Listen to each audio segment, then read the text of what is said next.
दर्शकों नमस्कार, बहुत बहुत स्वागत है आप सभी का आपके अपने चहेते कार्यक्रम बिहार बिहान में। आपके साथ मैं हूं आपकी होस्ट प्रतिभा। जी हां, बशीर बद्र साहब की इस शायरी से मैंने आज कार्यक्रम की शुरुआत की है, क्योंकि कहते हैं ना कि शायरी की जब हम बात करते हैं तो हम कहते हैं कि शायरी दिल की ज़ुबान होती है।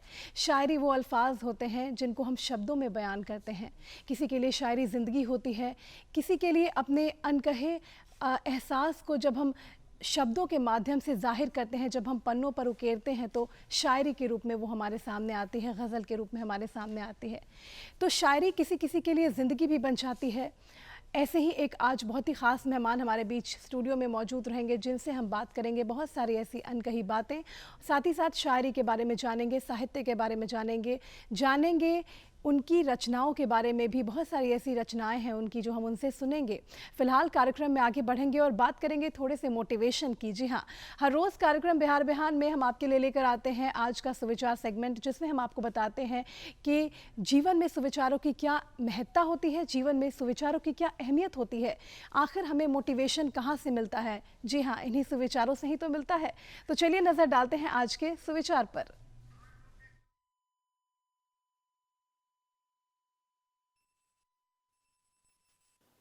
महात्मा गांधी ने कहा था, पहले वो आप पर ध्यान नहीं देंगे, फिर वो आप पर हंसेंगे, फिर वो आपसे लड़ेंगे और तब आप जीत जाएंगे।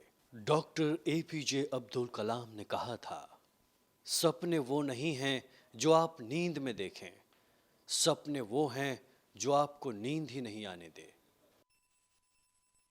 हमारे ख़ास मेहमान मध्य प्रदेश से ताल्लुक़ रखते हैं, लेकिन यहाँ बिहार की धरती पर सिर्फ आपसे रूबरू होने के लिए आए हैं। आपको बताना चाहूँगी कि हमारे जो बीच मेहमान जो मौजूद हैं आज, जो सुखनवर हमारे बीच मौजूद हैं, आप हैं साहित्यकार और मशहूर युवा शायर सुभाष पाठक ज़िया साहब।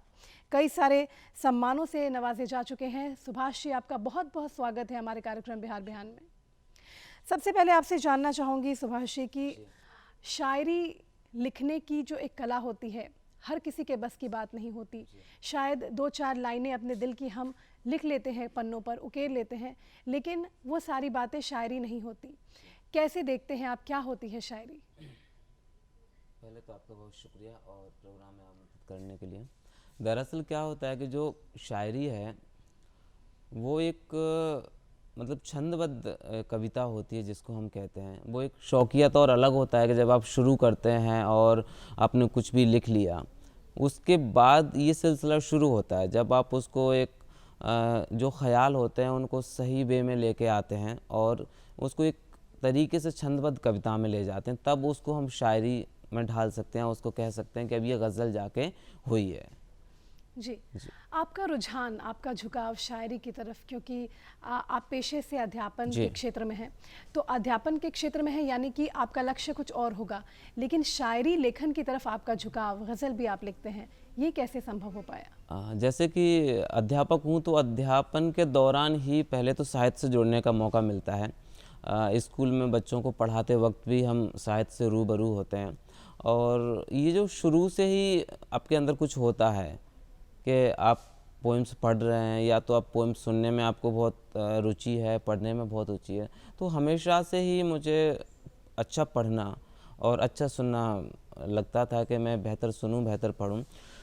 तो वैसे ही गज़लों को सुनते सुनते, ख़ासकर जब आप रेडियोज़ या टेलीविज़न पे उस वक्त सुन रहे होते थे, तो वो उनको सुनते सुनते एक रुझान पैदा हुआ और एक दिलचस्पी उसके अंदर आई और तब जाके वही जो पहले स्टेप में आपने कहा कि शायरियों की शुरुआत कहाँ से होती है, तो गज़ल की वहाँ से एक शुरुआत शौकिया तौर पे हुई और उसके बाद धीरे धीरे वो सिलसिला बतौर एक शायर के तौर पे शुरू हुआ। अच्छा सुभाष जी, आपने साहित्य की बात की, आपने कहा कि अध्यापन के क्षेत्र में जब आपने कदम रखा तो उसी वक्त से साहित्य से कहीं ना कहीं आपका जुड़ाव हो गया।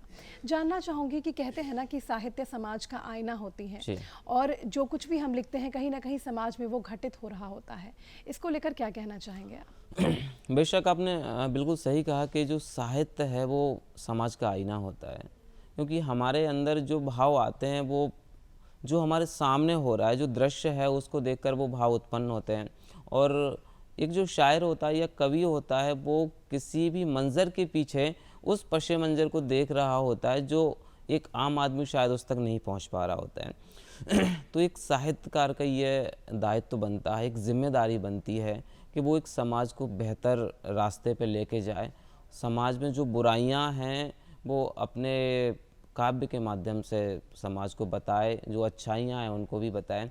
तो उसकी एक ख़ास जिम्मेदारी ये बनती है कि साहित्य को एक अपने आने वाली पीढ़ी को एक ऐसा साहित्य दे के जाए जिससे वो लोग कुछ लाभ उठा सकें और बेहतर कर सकें उसके लिए।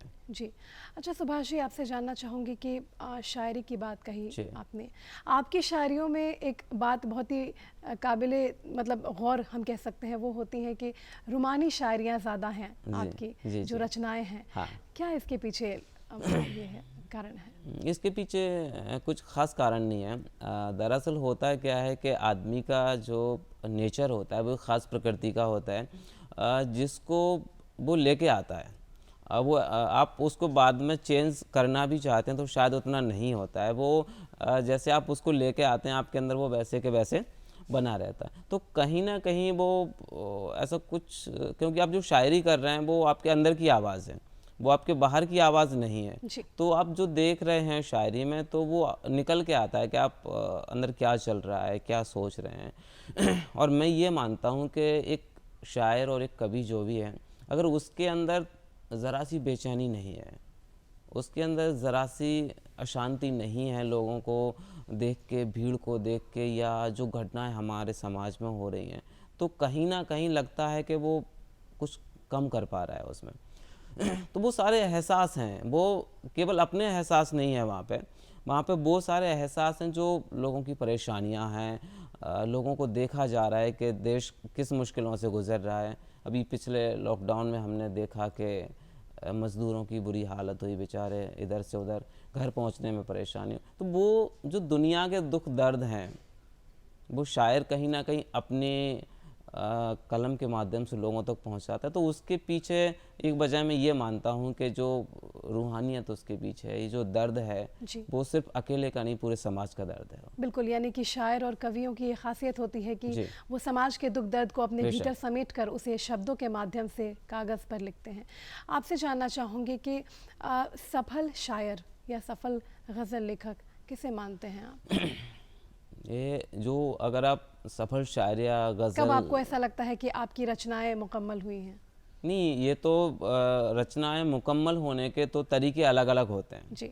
सबसे पहला तरीका तो ये है कि जब आप आम जन की बात अपनी शायरी से कहना शुरू कर देते हैं, या आप ऐसे शेर कहना शुरू कर देते हैं जब आपको ये लगता है कि सुनने वाला ये कहता नहीं ये मेरी बात कही है, जी। ये सिर्फ आपने अपनी बात नहीं कही है, बल्कि जब जो सुन रहा है उसको ऐसा लगना चाहिए नहीं ये मेरे साथ भी हुआ है, ये जो कह रहे हैं वो। तो पहली कंडीशन तो यही होनी चाहिए कि आप अपने आप को शायर माने, गज़लकार माने। उससे पहले ज़रूरी है कि आप लोगों तक कितना जुड़ पा रहे हैं। बिल्कुल। दूसरी बात गज़ल के करें तो गज़ल में ये है कि गज़ल का अपना अलग नियम है, व्याकरण है, छंद है। तो मुकम्मल तो उसी तौर पे माना जाता है जब आप उसकी जो जितने भी मतलब कंडीशन होती हैं आप उनको फॉलो करते हैं और उसके आधार पर गज़ल कहते हैं, तो तब मुकम्मल उसको कह सकते हैं। और एक शायर तो कभी मुकम्मल नहीं होता, बिल्कुल, बहुत क्योंकि सही। ज़िंदगी सीखने का नाम है और वो हमेशा हमेशा कुछ ना कुछ नया होता रहता है। तो शायर को मुकम्मल कहना बहुत मुश्किल काम मुश्किल है, बिल्कुल। जी। प्रक्रिया तो सीखने की लगातार आजीवन चलती रहती जी, है। जी। आपसे जानना चाहूँगी कुछ ऐसी रचनाएं आपकी, कुछ ऐसी शायरियाँ हैं जो हमारे दर्शक भी निश्चित तौर पर इस वक्त श्रोता जो हमारे सुनना चाहते होंगे, जी। कौन सी शायरी सुनाएंगे? बेशक, पहले तो जो हम बात शुरू किए थे कि जो एक शायर होता है, एक कवि होता है, और एक साहित्य जो है वो समाज का आईना है। तो वहाँ से कुछ एक मतलब एक शेर मुझे याद आता है कि ज़ुबान तक बात भूखे पेट की आने नहीं देती, ज़ुबान तक बात भूखे पेट की आने नहीं देती, ये खुददारी तो हरगिज़ हाथ फैलाने नहीं देती। क्या बात है। ये खुददारी तो हरगिज़ हाथ फैलाने नहीं देती, चला जाता मैं तुमको छोड़कर यूं ही मुसीबत में, चला जाता मैं तुमको छोड़कर यूं ही मुसीबत में, मगर इंसानियत यूं छोड़कर जाने नहीं देती, बहुत ही मगर इंसानियत यूं छोड़कर जाने नहीं देती। बहुत शुक्रिया। बहुत खूब, बहुत खूब। वाकई जो शब्द हैं आपके, जो शायरी के एक एक शब्द हैं जो आपने अभी सुनाए, उसमें कहीं ना कहीं एक खुददारी वाली बात, जी, जी। जो इंसान इसीलिए कहते हैं शायद कि साहित्य समाज का आईना होती हैं, क्योंकि जो लोग खुददार होते हैं, जो लोग स्वाभिमानी होते हैं, उन लोग के भीतर कहीं ना कहीं अगर आपकी इस शायरी को वो पढ़ें और वो समझें तो उनको लगेगा कहीं ना कहीं वो अपने आप को इससे जोड़ पा रहे हैं। आपसे जानना चाहूँगी सुभाष जी, अगर शायरों की बात होती है, शायरी की बात होती है, गज़लों की बात होती है, तो कौन से ऐसे गज़ल लेखक हैं या कौन से ऐसे शायर हैं, जब आपने इस क्षेत्र में लिखना शुरू किया था तो किसी न किसी के कोई ना कोई प्रेरणा स्रोत होते हैं या कहीं ना कहीं से कोई इंस्पायर्ड होता है, तो आपके आदर्श कौन, किसे मानते हैं आप शायरी में? उस वक्त जब शुरू किया था तो किसी एक पर्टिकुलर शायर को हम नहीं कह सकते हैं कि मैं इनको पढ़ना शुरू किया।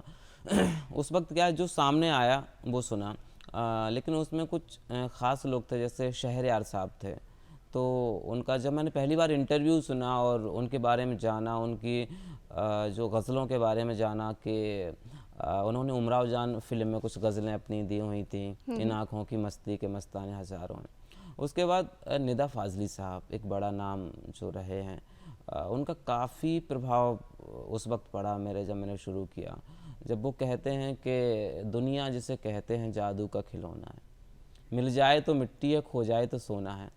तो ऐसे निदा साहब हैं, उसके बाद साहिर लुधियानवी हैं, बाकी गालिब मीर, सारे लोगों को लगभग सबको ही पढ़ा है और सबका असर उसमें रहा है। आपसे जानना चाहूँगी, एक बहुत ही अहम सवाल है। शुरुआत से जो हम साहित्य के इतिहास को देखते हैं तो साहित्य लेखन, साहित्य की जो रचनाएं होती हैं, आम जनमानस पर, आम लोगों के दिमाग पर, मस्तिष्क पर, मन पर, दिलों पर कितना ज़्यादा प्रभावी होता है? क्या मानते हैं आप इससे? शुरुआत में ये होता है कि जब आप शुरू में शायरी करना शुरू करते हैं तो होता ये है कि उस वक्त जब आप किसी सिलसिले को शुरू कर रहे हैं, आप अपने दायरे से ज़्यादा बाहर नहीं होते हैं। ये मेरा खुद का एक्सपीरियंस है। आप जब अपने दायरे से बाहर निकलते हैं, जब जाके आप समाज को देखते हैं। पहले जब आपने शुरू किया तो आपके अंदर जो चल रहा है, आप जो देख रहे हैं, तो पहले वो निकल के आता है। धीरे धीरे शायर समाज से जुड़ता जाता है, फिर समाज के बाद उसकी और स्ट्रेंथ आगे जाती है, तो धीरे धीरे उसका एक सिलसिला शुरू होता है। अगर शुरू की बात की जाएगी तो फिर वो मुझे जहाँ तक लगता है अपने आप को ज़्यादा महत्व उस वक्त देता है शायद। जी, इसी बात पर कुछ शायरी हो जाए। हाँ बेशक, मैं एक मतलब और एक शेर मुझे याद आ रहा है कि दिल पे क्या क्या सितम नहीं गुजरे, दिल पे क्या क्या सितम नहीं गुजरे, शुक्र कीजिए कि हम नहीं गुजरे। शुक्र कीजिए कि हम नहीं गुजरे। और शेर यूँ है कि एक क़यामत से कम न थे वो पल, एक क़यामत से कम न थे वो पल, सो क़यामत से कम नहीं गुजरे। क्या बात है, बहुत शुक्रिया। और एक मतलब और एक शेर और मुलाहिज़ा कर लीजिए कि कोई दामन कोई शाना होता, कोई दामन कोई शाना होता, मेरे अश्कों का ठिकाना होता। तुम नहीं कोई नहीं है जैसे, तुम नहीं कोई नहीं है जैसे, तुम अगर होते ज़माना होता। क्या बात है, तुम नहीं कोई नहीं है जैसे, तुम नहीं हो कोई नहीं है जैसे, तुम अगर होते ज़माना होता। बहुत ही खूब, बहुत ही खूब, बहुत ही खूब। अच्छा, आपसे जानना चाहूँगी सुभाष जी, शायरियाँ होती हैं, गज़ल होते हैं, बहुत कम लोग हैं जो दोनों के बीच के एक अंतर को समझ पाते हैं कि शायरी क्या है, गज़ल क्या है। आप कैसे देखते हैं दोनों को, शायरी और गज़ल को? शायरी गज़ल तो लगभग एक ही बात होती है। अगर शायरी और गज़ल और हम कविता की बात करें तो थोड़ा सा चेंजेस उसमें होता है। ये होता है कि गज़ल भी एक कविता ही होती है, वो भी एक पोइट्री ही होती है, लेकिन अलग अलग विधाओं में क्या होता है कि अलग अलग व्याकरणिक जो नियम होते हैं वो सबके अलग अलग होते हैं। जैसे गज़ल है तो वो उसका अपना अरूज है जो फ़ारसी व्याकरण पे आधारित है जी। और अगर हम कविता की बात करेंगे तो उसमें कविता में गीत भी आता है, छंद मुक्त कविताएं आती हैं, छंदों में कविताएं आती हैं। तो फ़र्क सिर्फ इसी आधार पे होता है कि उनका जो फॉर्मेट है वो क्या है, बाकी तो फीलिंग्स तो वही है। अब गज़ल भी कहिएगा तो फीलिंग्स वही रहने वाली है, पोएम्स भी करिएगा तो गीतों में भी वही रहेगा। तो इनमें मेन जो अंतर मुझे समझ आया है वो सिर्फ फॉर्मेट का है, बाकी जज्बात वही होते हैं। अच्छा, साहित्यकारों की अगर बात करें, अगर प्रॉपर साहित्य की बात करें, कहानी, नाटक, इन सबों की बात करें, तो आप किन्हें अपना आदर्श मानेंगे अगर साहित्य की बात करें? प्रॉपर साहित्यकारों की बात करें, शायरों की बात करें तो उनमें गुलजार साहब को मैं अपना आदर्श मानता हूँ। गुलजार साहब जो हैं वो पोइट्री भी करते हैं। उसके बाद उन्होंने स्क्रीन प्ले और बहुत सारी कहानियाँ, नॉवेल्स, सब कुछ लिखा हुआ है। तो गुलजार साहब मेरे इसमें आदर्श हैं। जी, कोई ऐसी ख़ास उनकी रचना जिनका ज़िक्र आप करना चाहें, जो आपके दिल के करीब हो? उनके तो पहली चीज़ तो जो प्रभाव मेरे ऊपर उनसे रहा वो उनके फ़िल्मी गाने उस वक्त रहे थे, और काफ़ी सारे उनके जो गाने थे फ़िल्मी उन्होंने असर किया। आंधी फ़िल्म के हों या और भी बहुत सारी फ़िल्मों के गाने उस वक्त रहा, तो उन्होंने वो असर रहा। उसके बाद उनकी नज़में बड़ी फेमस हैं। उनकी एक नज़्म है कि सांस लेना भी कैसी आदत है, जिए जाना भी क्या रिवायत है। तो ये नज़्म मुझे बहुत पसंद थी, और जो अभी मैं आपको सुनाया हूँ। अच्छा सुभाष जी, एक बहुत ही दिलचस्प बात है, वो आपसे जानना चाहूँगी। जी। जैसे साहित्य में तो कई विधाएं होती हैं, शायरी, गज़ल, हाँ। कविताएं, नाटक, कहानियाँ, जी। उपन्यास, बहुत सारी चीज़ें होती हैं। लेकिन इन तमाम विधाओं के बीच में आपने शायरी लेखन को ही चुना, ऐसी कुछ ख़ास बात? चुना क्या होता है, चुनाव करना तो बाद की बात होती है। आदमी जब आप एक स्टेप ऊपर आ जाते हैं, जब चुनने की बात करते हैं, तो चुनने जैसा कुछ नहीं था। वो शुरू से उसी फॉर्मेट में ऊपर वाले ने ना वो फीलिंग्स मेरे अंदर दी कि वो सीधे गज़ल के फॉर्मेट में आ रही थी। सो इसके अलावा मैंने और भी कुछ कलम चलाई है, और भी जो विधाएं उस पर भी कुछ कुछ होता है। जैसे कुछ कहानियाँ या जो शॉर्ट कहानियाँ जिनको कहते हैं वो लिखी हैं, कुछ गीत भी लिखे हुए हैं।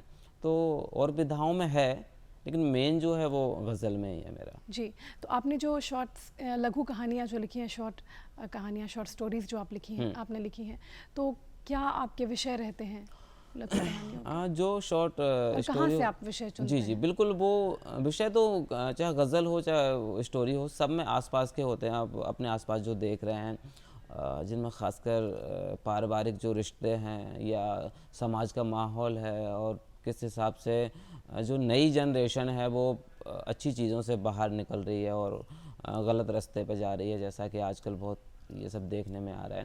तो सब्जेक्ट वही होते हैं, अपने आसपास से कुछ भी उठा के। जी। अच्छा सुभाष जी, ऐसा कहते हैं ना कि अंग्रेज़ी में एक फ्रेज़ है कि पोएट्री को अगर हम डिफ़ाइन करते हैं तो इमोशंस रिकलेक्टेड इन जी। ट्रैंक्विलिटी, यानी कि हम जो भी चीज़ें अपने आसपास देखते हैं, जब अकेलेपन में होते हैं, अकेले जब बैठते हैं, जब सोचते हैं, तो वो तमाम जो भावनाएं हैं, वो तमाम जो एहसास हैं, वो तमाम चीज़ें जो हमने देखी हैं, जो हमें कहीं ना कहीं से उद्वेलित करती हैं, उन्हें हम वहाँ पर एकत्रित करते हैं। इस बात से कितना इत्तेफाक रखते हैं? नहीं, इससे मैं बिल्कुल 100% सहमत हूँ, क्योंकि जो पोइट्री होती है वो इमोशन ही है।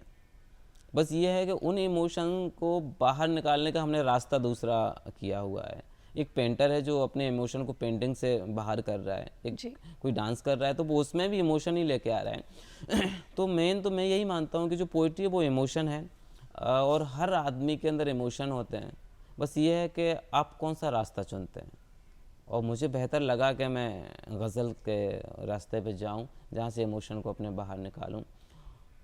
जी, कुछ रचनाएं सुनना चाहेंगे हाँ, आप? बेशक। जहाँ इमोशन की बात हो रही है तो मैं कुछ सुनाता हूँ आपको कि मुझे सलीके से बर्बाद भी नहीं करते, मुझे सलीके से बर्बाद भी नहीं करते, अजीब लोग हैं इमदाद भी नहीं करते। कभी कभी ये लगे भूलते नहीं हो तुम, कभी कभी ये लगे भूलते नहीं हो तुम, कभी कभी ये लगे याद भी नहीं करते, क्या कभी बात कभी ये लगे भूलते नहीं हो तुम, कभी कभी ये लगे याद भी नहीं करते। और बतौर ख़ास एक शेर भी इसी से सुनिएगा कि जी। ये लब खुले तो तुम्हें मांग लेंगे तुमसे ही, ये लब खुले तो तुम्हें मांग लेंगे तुमसे ही, इसी सबब इन्हें आज़ाद भी नहीं करते, इसी सबब इन्हें आज़ाद भी नहीं करते। सुभाष जी, आपसे जानना चाहेंगे, आपकी 2 पुस्तकें भी प्रकाशित हुई हैं, क्या है विषय इन पुस्तकों के और क्या है इन पुस्तकों में, आपसे जानना चाहेंगे? जो मेरी पहली किताब है वो मेरा गज़ल संग्रह है, दिल धड़कता है, जो कि अभी 2020 में ही मध्य प्रदेश उर्दू अकेडमी से पब्लिश हुआ आई है। और सब्जेक्ट तो जहाँ मेरी गज़लें हैं इसमें सारी की सारी पूरी जो कि उर्दू लिपि में आया हुआ है। और दूसरी किताब जो है वो ये मेरे संपादन में आई हुई है, ये नए मिजाज का शहर है। इसमें मैंने डॉक्टर आरती मैम के साथ मिलके जो 40 साल से कम के जो शायर थे उनको लेके एक संकलन तैयार किया हुआ है। ऐसे युवा जिन्हें एक मौका मिलना चाहिए किताबों में छपने का, पब्लिश होने का। तो ये दोनों किताबें मेरी आई हुई हैं और मैं इस किताब से कुछ का आपको सुनाता हूँ, कुछ बिल्कुल। गज़ल वगैरह।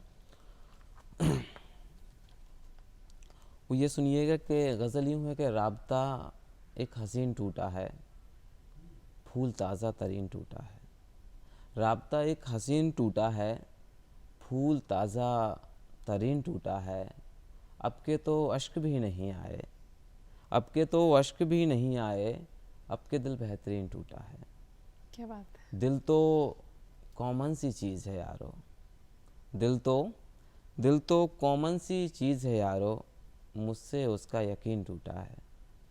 बहुत बड़ी बात। दिल तो कॉमन सी चीज़ है यारो, मुझसे उसका यकीन टूटा है। और शेर यूँ है कि इतने जुगनू कहाँ से आए हैं, इतने जुगनू कहाँ से आए हैं, क्या सितारा महीन टूटा है। इतने जुगनू कहाँ से आए हैं, क्या सितारा महीन टूटा है। राब्ता एक हसीन टूटा है। बहुत ही ख़ास, एक एक शब्द में बहुत ही गहराइयाँ छुपी हुई जी। हैं। अगर हम उसे समझने की कोशिश करें तो बहुत ही गहरा अर्थ छुपा रहता है शायरी के एक लफ्ज़ों में। आपसे जानना चाहूँगी सुभाष जी की गज़ल के श्रोता, जी, जैसा जी। कि हम पहले देखा करते थे, हम्म। गज़ल का प्रॉपर एक जो हम कहते हैं ना कि स्टेज शोज़ हुआ करते थे ज़्यादा, जी, जी, जी। गज़ल प्रेमी ज़्यादा हुआ करते थे, गज़ल के शौकीन बहुत हुआ करते थे। लेकिन आज के परिप्रेक्ष्य में हम देख पाते हैं तो कहीं ना कहीं गज़ल के श्रोता, गज़ल के जो दीवाने थे वो कहीं ना कहीं घट गए हैं। क्या वजह मानते हैं आप? पहली चीज़ तो ये है कि अभी जो है बहुत गज़ल या कुछ भी वो लोगों तक पहुंचने के जो साधन है वो आसान हो गए। पहले आप जिन शायरों को सुन पाते थे उन्हें मुशायरों के और जो कोई कवि सम्मेलन हो रहा है उनके माध्यम से ही सुन पाते थे। तो पहली बात तो ये है कि अभी आप मुशायरा सुनने जाने की बजाय आप सोचते हैं कि यूट्यूब पे जाके भी सुन लेते हैं या पढ़ लेते हैं। तो पहली वजह तो ये है। दूसरी वजह इसकी ये है कि जो शायरी थी पहले संजीदगी के साथ हो रही थी, उसमें समाज को और अपने जज्बात को, इन सब को बहुत महत्व दिया जा रहा था। फ़िलहाल कहीं ना कहीं ऐसा देखने में आ रहा है कि लोग जो चकाचौंध है उसकी तरफ भाग रहे हैं, तो वो हल्की शायरी भी कर रहे हैं। इस वजह से भी लोगों का जो रुझान है वो मुशायरों की तरफ से थोड़ा कम हुआ है। क्योंकि पहले हम देखा करते थे कि लाइव कॉन्सर्ट्स जी, वगैरह जी। बहुत हुआ करते जी, थे जी। गज़ल के, और लोग उतनी ही तादाद में पहुंचते भी थे, टिकट्स भी बहुत ज़्यादा बुक हो हाँ, जाती हाँ, थी। हाँ। लेकिन आज के परिप्रेक्ष्य में हम कहीं ना कहीं बहुत कम ही देख पा रहे हैं इन नहीं, सब चीज़ों में। उतना ज़्यादा कम तो नहीं हो रहा है। जी।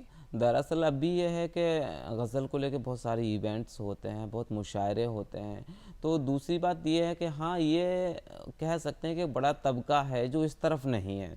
बाकी तो गज़ल में भी बेहतर हो रहा है और मुशायरे मुसलसल चल रहे हैं, उसके बेहतरी के लिए काम किए जा रहे हैं। सो हाँ, ज़रा सा कम हुआ है। उसकी वजह यह है कि अभी कुछ आसानियाँ हो गई हैं, आप गज़ल कहीं भी सुन सकते हैं, पढ़ सकते हैं। दूसरा जो युवाओं का ख़ासकर जो लगाव है वो साहित्य से कहीं ना कहीं कम है। जी। अच्छा, सुभाष जी, शायरी की बात होती है तो हम एक बात बहुत ही ख़ास गौर करते हैं कि पहले जो शायरियाँ लिखी जाती थी, पहले जी। जो शायर लिखते थे हाँ, शायरियों को, हाँ, तो कुछ ख़ास विषय रहते थे उनके। जैसे कि हम जब भी शायरी पढ़ते थे तो या तो इश्क पे जी, शायरियाँ जी, होती थी, जी। महबूब की आंखों पर शायरियाँ होती हाँ, थी, महबूब खिड़की से झांक रहा है, ऐसे ऐसे विषय होते थे, बहुत ही रोमानी विषय होते थे। जी। लेकिन आज के परिप्रेक्ष्य में हम देखते हैं तो कहीं ना कहीं शायरी का जो विषय है, उसका जो एसेंस हम कहते हैं, वो बहुत विस्तृत हो गया है। इसको कैसे देखते हैं आप? ये बहुत ज़रूरी परिवर्तन था जो हुआ है, वो गज़ल के लिए बहुत ज़्यादा मतलब बेहतर है।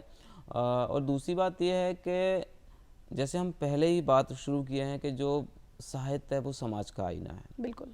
तो साहित्यकारों ने देर से ही सही ये जिम्मेदारी ली कि हमारे आसपास क्या हो रहा है। तो इसको तो मैं बहुत सुखद मानता हूँ और मुझे लगता है कि ये ज़रूर होना चाहिए कि आप शायरी में सिर्फ अपने आप को भी महदूद ना रखें, आप अपने आसपास भी देख रहे हैं, अपने देश को भी देख रहे हैं, अपने समाज को भी देख रहे हैं।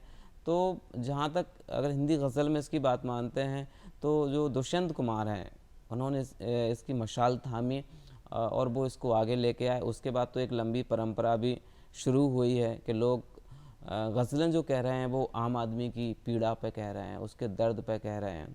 बिल्कुल यही सवाल जी। मैं आपसे करने वाली थी अभी, जी। जिसका आपने कहीं ना कहीं जिक्र छेड़ दिया है हाँ। कि गज़ल तो बहुत सारे ही लेखकों हाँ, ने हाँ। लिखी, लेकिन दुष्यंत कुमार की गज़लें ज़्यादा मुकम्मल हुई। इसके पीछे की वजह यही मानते हैं आपके समाज को लेकर वो गज़लें जी, लिखा जी। करते थे? बेशक दुष्यंत साहब जो थे उन्होंने एक उस वक़्त कहा जाए तो एक जो गज़लों में क्रांति जिसको कहते हैं, वो क्रांति वो लेके आए। जहाँ गज़लें आपने पहले कहा कि वो इश्क और महबूबा और गोलो ये बुलबुल पे ही मतलब महदूद थी, उन तक ही सीमित थी। उसके बाद जब दुष्यंत आते हैं तो वो आम आदमी की बात करते हैं, वो सरकार से सवाल करते हैं, वो सिस्टम के ख़िलाफ़ बोलते हैं। तो वो एक सिलसिला जो रहा है उन्हें एक अजीम शायर बनाने में बहुत महत्वपूर्ण रहा है। जैसे कि मैंने पहले ही कहा था कि ज़ुबान तक बात भूखे पेट की आने नहीं देती, ये खुददारी तो हरगिज़ हाथ फैलाने नहीं देती। तो वही बात थी जो दुष्यंत साहब ने शुरू की, उसके बाद हम और तमाम शायर उसको लेकर अभी चल रहे हैं। तो इस हिसाब से बेहतर परिवर्तन जो दुष्यंत साहब लेके आए हैं वो बहुत ज़रूरी था। जी, कुछ रचनाएं आपकी हम सुनना चाहेंगे हाँ, फिर। बेशक मैं गज़ल से मतलब पेश करता हूँ। मुलाहिज़ा कीजिएगा कि जो मेरा गज़ल संग्रह है उसका टाइटल है दिल धड़कता है, और उसी शीर्षक की जो गज़ल है वो मैं सुनाता हूँ कि ज़रूर। है कुछ अजीब सा आज़ार दिल धड़कता है कुछ अजीब सा आज़ार दिल धड़कता हर एक सदा पे हर एक बार दिल धड़कता है कुछ अजीब सा आज़ार दिल धड़कता हर एक सदा पे हर एक बार दिल धड़कता है। शेर सुनिएगा कि हमारा यार तो रहता है झील के उस पार, हमारा यार तो रहता है झील के उस पार, सदा जो आती है इस पार दिल धड़कता है। क्या बात। सदा जो आती है इस पार दिल धड़कता है, करे ना जिक्र भरी बज़्म में कोई उसका, करे ना जिक्र भरी बज़्म में कोई उसका, मेरे हबीबो खबरदार दिल धड़कता है। क्या बात। मेरे हबीबो खबरदार दिल धड़कता है। ये शेर सुनिएगा कि है आज उससे मुलाकात की तमन्ना भी, है आज उससे मुलाकात की तमन्ना भी, कि उस पे आज है इतवार दिल धड़कता है। क्या बात है। कि क्या उस पे आज है इतवार दिल धड़कता है। और बतौर ख़ास इसका आखिरी शेर सुनिएगा कि कोई निगाह लगातार देखती है मुझे, कोई निगाह लगातार देखती है मुझे, सो यूं समझिए लगातार दिल धड़कता है। क्या बात है। सो यूं बहुत ही समझिए खूबसूरत। लगातार दिल धड़कता है। बहुत ही खूबसूरत। अभी हम देख पा रहे हैं आज के परिप्रेक्ष्य में कि कई सारे ऐसे युवा हैं जो साहित्य के क्षेत्र में अब वो अपनी दिलचस्पी दिखा रहे हैं, अपनी अपनी रचनाएं जो है वो अब उसको लेकर आगे आ रहे हैं समाज के सामने। क्या कैसे देखते हैं आप इसे? ये बहुत अच्छा है, क्योंकि कोई भी परंपरा है उसको आगे बढ़ाने के लिए नए लोगों का आते रहना बहुत ज़रूरी है।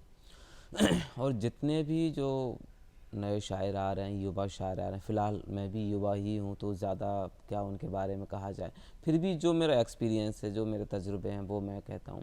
वो ये है कि आप बिल्कुल बेशक आइए, आगे आइए, काम करिए, लेकिन ज़रूरी है कि आप पूरी तैयारी के साथ आएँ, अच्छा साहित्य पढ़ के आएँ और संजीदगी से काम करें, और एकदम से किसी शॉर्टकट के चक्कर में ना पड़ें। बहुत अच्छा है जो ये, कि हम ज़्यादा देख पा रहे हैं। हाँ, जो बहुत हो रहा है आजकल सोशल मीडिया पे, ये बहुत ज़्यादा देखने को मिल रहा है कि आपको लगता है कि आप रातों रात स्टार बन जाएंगे। इसके लिए आप यहाँ तक भी नहीं चूकते हैं कि किसी बड़े शायर का कोई शेर चुरा लिया या उसको अपने फेसबुक पे लगा लिया, कोई कहीं भी कुछ कर लिया। तो उनको मशवरा यही है कि मेहनत करें और जो भी अपना है उस पर काम किया जाए, दूसरे पे को छोड़ दिया जाए। तो ये तो बेहतर है कि वो आगे आ रहे हैं और काम कर रहे हैं, तो मुझे ये अच्छा लगता है। आपसे जानना चाहूँगी, मध्य प्रदेश से आप जी। ताल्लुक़ रखते हैं, लेकिन बिहार की धरती पर भी आपका कई बार आना जाना हाँ, होता है, जी। ये कैसे हो पाया? ये इसका सिलसिला भी शायरी से ही शुरू हुआ है। मैं बिहार पहली बार 2019 में आया तो बिहार हिंदी साहित्य सम्मेलन ने मुझे सम्मानित किया। उसके बाद पिछले साल के इसी साल ही जनवरी में शाद अज़ीम आबादी सम्मान मुझे मिला। तो ये तो बिहार का दिल है जो किसी को नवाज रहा है, किसी को सम्मान दे रहा है। तो ये शायरी ही बिहार तक लेके आई है, और आज यहाँ से सब लोगों से जो बात कर रहा हूँ, इसके पीछे वजह सिर्फ यही है। अच्छा सुभाष जी, आपकी अपकमिंग जो प्रोजेक्ट्स हैं, जो भी आपकी पुस्तकें आने वाली हैं या जी। कुछ ऐसे काम जो आपके आने वाले हैं, उनके विषय में हम जानना चाहेंगे। अभी फ़िलहाल ये है कि कुछ किताबें हैं जिन पे काम कर रहा हूँ जो जल्दी ही सामने आने वाली हैं, जिनमें पहली किताब तो मेरी ही दूसरी किताब आने वाली है। पहली किताब ये दिल धड़कता है जो मेरी आई हुई है तो उसके बाद दूसरी किताब जल्दी ही लोगों के सामने होगी। और संपादन में भी मेरी दूसरी किताब जो इबादत दुआओं की ज़िया नाम से जो किताब है वो भी जल्दी ही सामने आने वाली है। और प्रोजेक्ट्स की जो अगर बात की जाए तो एक वेब सीरीज़ है ग्रे स्टोरीज़ करके, उसके लिए गीत लिख रहा हूँ और तमाम अलग अलग म्यूजिशियन के साथ काम कर रहा हूँ। तो ये सारे काम आने वाले प्रोजेक्ट्स में हैं जिनको लोग देख पाएंगे, सुन पाएंगे। उम्मीद करता हूँ कि कुछ बेहतर लोगों के सामने लेके आऊँ अगले साल तक। जी सुभाष जी, आपसे जानना चाहेंगे कि ये जो बीता कोरोना काल रहा, जी जब लॉकडाउन के फेज से हम गुजर रहे जी। थे, तो हमने अनुभव किया कि जो भी चीज़ें पब्लिकली हो पाती थी, जो जैसे मंचीय जो आप प्रस्तुति दे पाते थे, वो सारी चीज़ें बंद हो गई थी कहीं ना कहीं।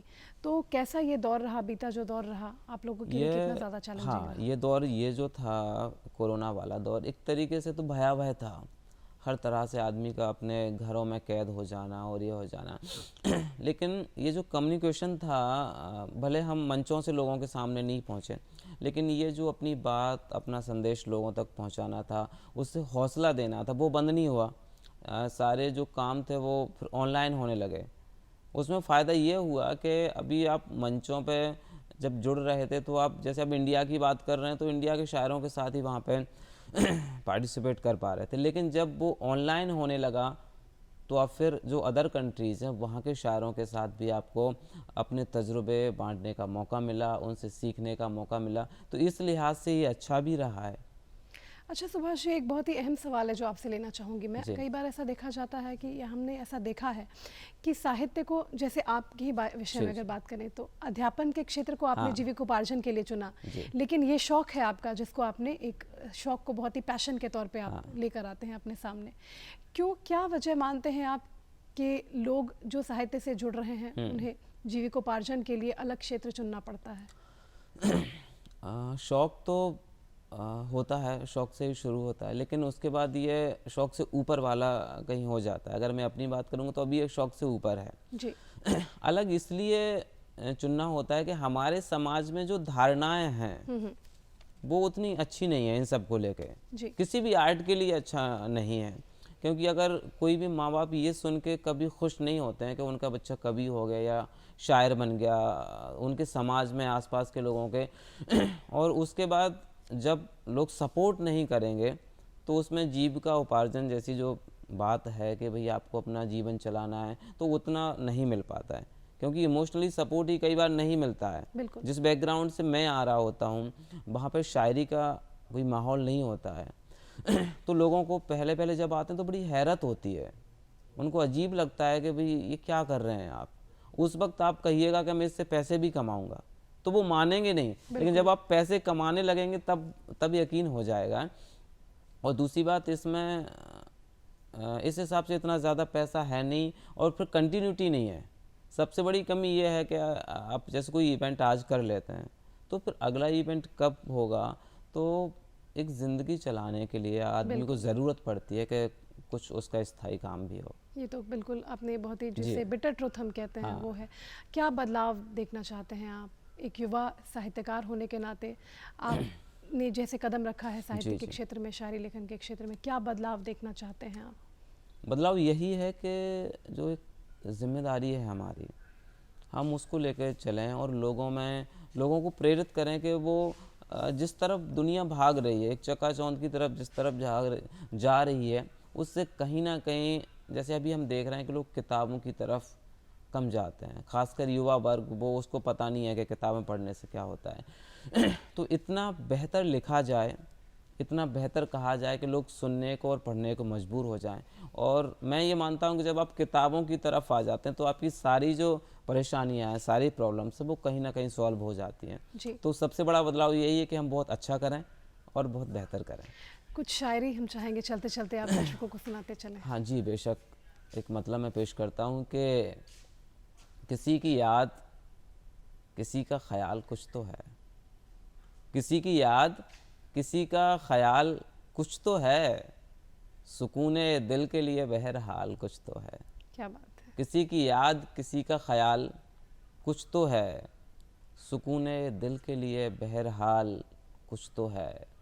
अधूरी नींद है या ज़ख्म टूटे ख्वाबों के, अधूरी नींद है या ज़ख्म टूटे ख्वाबों के, हमारी आँख में ये लाल लाल कुछ तो है। क्या बात है, बहुत शुक्रिया। बहुत ही खूबसूरत। अच्छा, एक चलते चलते बहुत ही जी। दिलचस्प सवाल है जो आपसे लेना चाहूँगी। सुभाष पाठक और ज़िया, ये उपनाम कैसे आपने लिया? उपनाम जो मेरा तखल्लुस है ज़िया, अमूमन लोग इसके बारे में बात करते हैं कि ये आपने कैसे लिया। तो पहले क्या होती है कि शायरी में एक परंपरा होती है, पोइट्री में एक परंपरा होती है कि एक जो उपनाम लगभग हर कवि का या शायर का होता है। तो वो एक नॉर्मल सी बात थी। जो मेरे उस्ताद हैं उनसे जब मैं सीख रहा था, बात हो रही थी, तो उस वक्त बोले कि अभी आपको ज़रूरत है कि आप जब शायरी में आएँ तो कोई अपना नाम लेके भी चलिएगा। तो मैं बोला नहीं, मुझे नहीं पता कि क्या नाम लेके चलना है। तो उन्होंने कहा नहीं, आपकी जो शायरी को देख के जो लगता है, जिससे समझ मुझे आता है, वो आपके लिए बेटर होगा कि आप अपना नाम ज़िया रखें। सो बस उससे वो जुड़ा हुआ है। क्या बात है, वाकई। तो आप हमारे कार्यक्रम में आए सुभाष जी, और आपने इतनी सारी दिलचस्प बातें शायरियों को लेकर की, साहित्य को लेकर की, गज़ल लेखन को लेकर की, और साथ ही साथ अपनी इतनी महत्वपूर्ण रचनाएं हमें सुनाई, बहुत ही खूबसूरत रचनाएं। आपका बहुत बहुत आभार, बहुत बहुत शुक्रिया करना चाहेंगे हमारे कार्यक्रम में आने के लिए। आपका भी बेहद शुक्रिया जो आपने मुझे इस खास कार्यक्रम में आमंत्रित किया। आपके लिए धन्यवाद। तो दर्शकों, ये थे हमारे आज के विशेष मेहमान सुभाष पाठक ज़िया, जो कि मशहूर युवा शायर हैं, गज़ल लेखन भी करते हैं, और इनसे कई सारी ऐसी बातचीत हमने की और कई सारी ऐसी बातों को जाना जो बदलाव के लिए बहुत ज़्यादा ज़रूरी है। साथ ही साथ बहुत ही खूबसूरत रचनाएं भी हमने आपको सुनाई। तो कैसा लगा आपको हमारा आज का ये कार्यक्रम, ये हम आपसे जानेंगे, और इसके लिए आपको नोट करना होगा हमारा पता। तो फटाफट उठाइए कॉपी और कलम और नोट कर लीजिए हमारा पता। हमारा पता है कार्यक्रम बिहार बिहान, निदेशक DD बिहार, दूरदर्शन केंद्र पटना, फ्रेजर रोड, पटना 800001। हमारा ईमेल एड्रेस है डायरेक्टर DD के पटना